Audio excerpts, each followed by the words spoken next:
Los genios, una novela de Jaime Bailey. Sin noticias de Vargas Llosa, que estaba en Madrid, en el Hotel Wellington, el hotel de los toreros, con su novia Susana, y que le había pedido expresamente a Carmen Balcells que no le dijera a Patricia dónde se encontraba ni cuáles eran sus planes, la esposa del escritor peruano, instalada en la casa de Barranco, con sus hijos de 8 y 7 años y su hija de apenas 6 meses, auxiliada por su madre Olga y su padre Lucho, quienes se encontraban consternados e indignados por lo que Mario le había hecho a Patricia, dejarla sola con los niños en Lima, a merced de los chismes de la ciudad, para irse con una jovencita a la que acababa de conocer en el barco. Se vengaba todos los días, minuciosamente, rompiendo y quemando en la chimenea de la casa los libros que más estimaba Vargas Llosa. Libros que le habían firmado Borges y Cortázar, Fuentes y Monterroso, Cela y Umbral, García Márquez y Mutis, Ribeiro y Bryce Echenique, libros que consideraba un tesoro personal de valor inestimable. ¿No sabía Patricia Llosa que exactamente 10 años atrás, en París, cuando Mario dejó a su esposa, la tía Julia, tras informarle por carta de que se había enamorado de Patricia, ella, la tía Julia despechada, metió en una maleta grande y pesada los libros que Vargas Llosa más quería? Se dirigió en taxi a un puente sobre el río Sena y, de madrugada, llorando, gritando imprecaciones y vulgaridades contra su marido, arrojó uno a uno esos libros al río. Aquella fue su venganza. Cuando Mario venga a esta casa a visitar a sus hijos finalmente, pensó Patricia, cultivando el rencor como si fuera un delicado bonsái, se llevará la sorpresa de que su biblioteca ya no existe. Quiero verle la cara. El ambiente en Lima era de crispación política y mutilación sistémica de las pocas libertades que quedaban en pie. Desde que un general de izquierdas, Velasco Alvarado, diese un golpe 6 años atrás, mandando al exilio al caballeroso presidente Belaúnde y destruyendo la democracia. Ahora, nada más llegado en barco los Vargas Llosa desde Barcelona a finales de julio, el dictador Velasco había anunciado, el día mismo en que Mario y su novia Susana se embarcaban en un vuelo a Los Ángeles, que su dictadura, una satrapía que los adulones de turno llamaban la Revolución Peruana, confiscaba los principales periódicos del país: El Comercio, La Prensa, Correo, Ojo y Última Hora, así como las revistas Oiga y Caretas.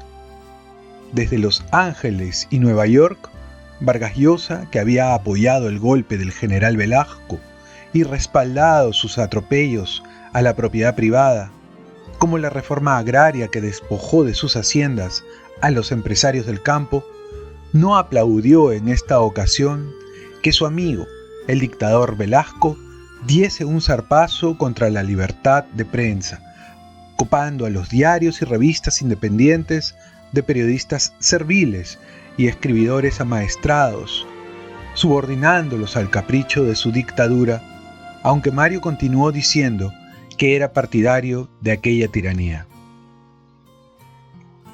Es falso que yo sea un enemigo de la Revolución Peruana, escribió Vargas Llosa meses después de la confiscación de los diarios y las revistas independientes. Me siento plenamente identificado con las reformas. Tengo absoluta solidaridad con ellas.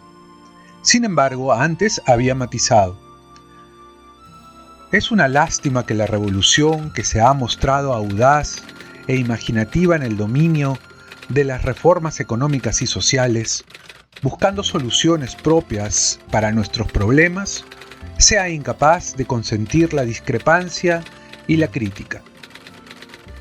También pedía Vargas Llosa que se permitiera la libre circulación de los diarios y las revistas, pero no desde el punto de vista de los dueños de los diarios expropiados, sino desde el punto de vista de la propia revolución. Finalmente Vargas Llosa sentenciaba tomando distancia del atentado a las libertades de prensa y expresión, pero no renovando su compromiso con una dictadura de izquierdas que él prefería seguir llamando revolución.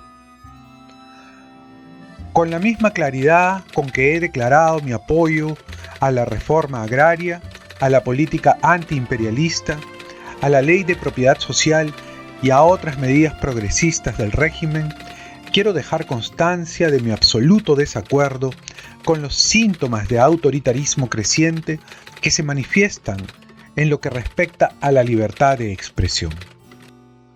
No pedía entonces el retorno a la democracia, pedía que, desde el punto de vista de los intereses de la llamada revolución, se permitiera una prensa libre para que ésta condenase los excesos inevitables de todo proceso revolucionario. El próximo año, a fines del próximo año, Mario terminará con su noviecita. Te pedirá perdón y volverá contigo, le dijo una vidente, Rosa Chang, la más respetada de Lima, a Patricia Llosa, cuando ésta acudió a su consultorio preguntándole por el futuro. No será tu Mario el que deje a su noviecita, será ella quien lo dejará, molesta, porque tu Mario es un pingaloca, un pipiléctico, continuó Rosita, al tiempo que Patricia la miraba sin darle demasiado crédito. Ya verás, tu Mario volverá de rodillas, con el rabo entre las piernas. ¿Y lo perdonaré?, preguntó Patricia. Sí, respondió Rosita sin dudarlo. Lo perdonarás, y volverán a ser felices. ¿Y volverá a sacarme la vuelta? Rosita suspiró profundamente. Consultó las cartas del tarot, las reacomodó, cerró los ojos. Pareció irse a otra parte, viajar al futuro y luego dijo: sí, tu Mario no cambiará, hijita. Seguirá sacándote la vuelta de vez en cuando. Pero eso a ti ya no te afectará tanto y no te dejará. Estará contigo muchos años. No sabía Patricia que su esposo en el Hotel Wellington de Madrid había recibido la confirmación por parte de su agente Balcells de que la Paramount quería que él escribiera el guión y dirigiera la película Pantaleón y las visitadoras, que debía llamarse a sí mismo, como la novela, y además se entusiasmaba con la posibilidad de que el escritor actuara en ella.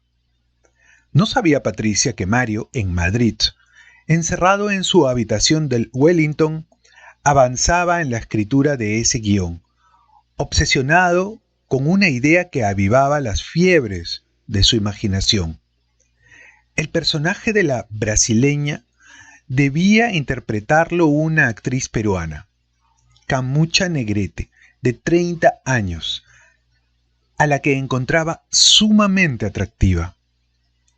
No sabía entonces Patricia que Mario, en Madrid, con Susana Díez-Canseco, estaba ya pensando, fantaseando, maliciando en tirarse a Camucha Negrete durante el rodaje de la película. Y por eso prefería que no se filmase en escenarios peruanos. Por eso, y porque sospechaba que la dictadura militar peruana no vería con simpatía aquella película en la que los militares quedaban como unos tarados urgidos de un sudoroso coito al paso.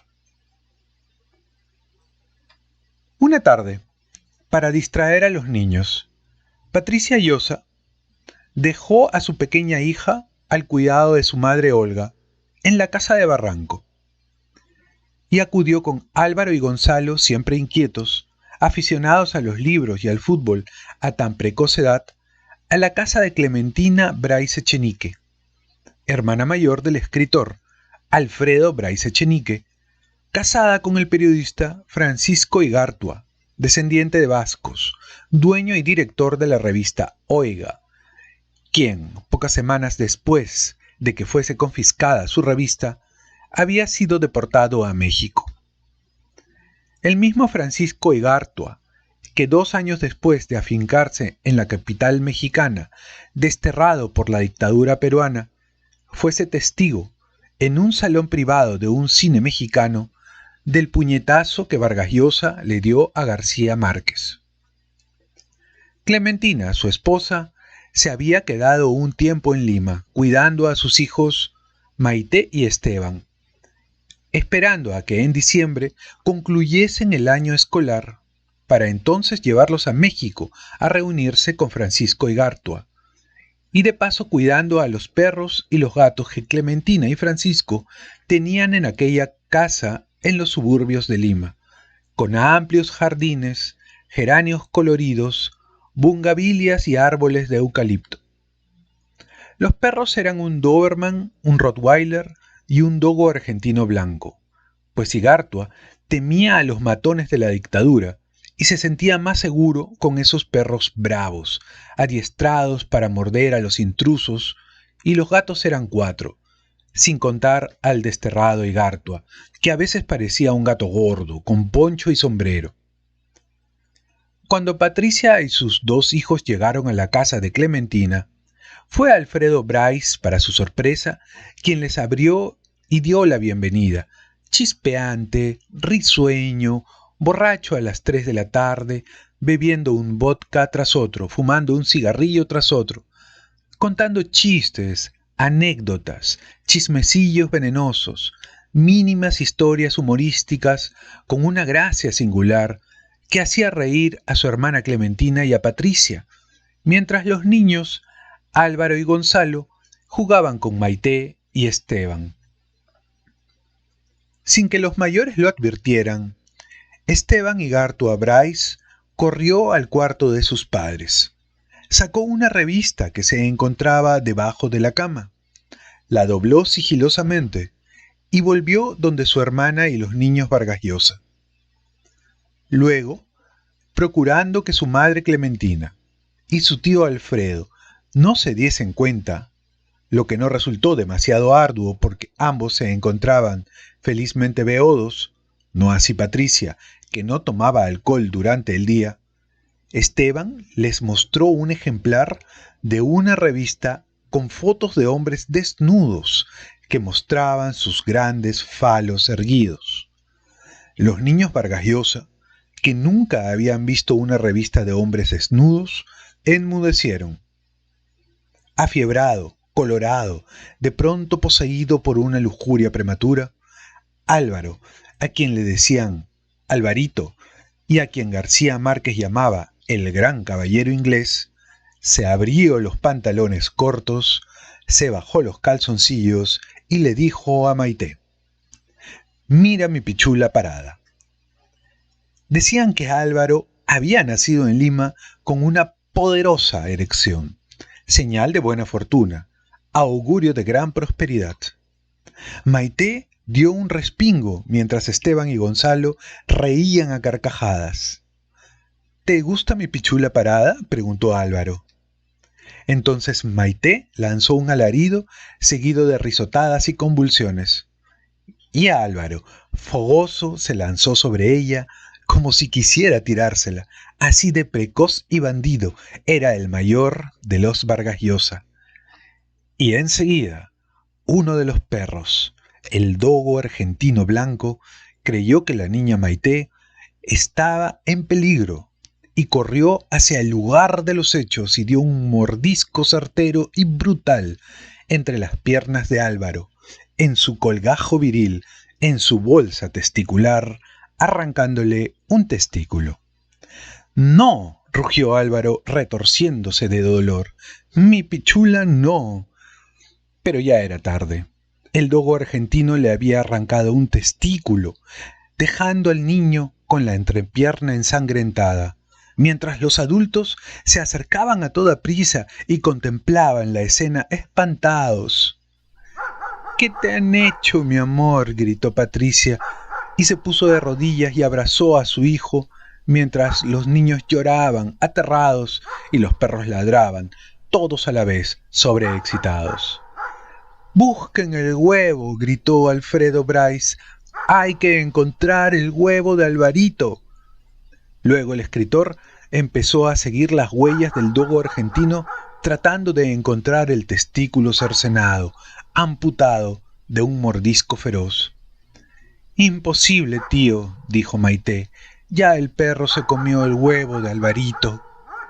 Pero mientras Patricia y Clementina le subían los pantalones al niño y lo cargaban y se disponían a llevarlo de emergencia a la clínica más cercana, Alfredo Bryce anunció a gritos eufóricos, como si hubiese visto tierra firme después de 4 meses en alta mar: «¡El huevo! ¡El huevo! ¡Encontré el huevo de Alvarito!». Se arrodilló, puso en palma derecha el testículo sangrante y corrió donde Patricia y Clementina, orgulloso de su hallazgo. «Vamos a la clínica, a que le cosan el huevo». Fueron todos a la clínica menos Esteban y Maite.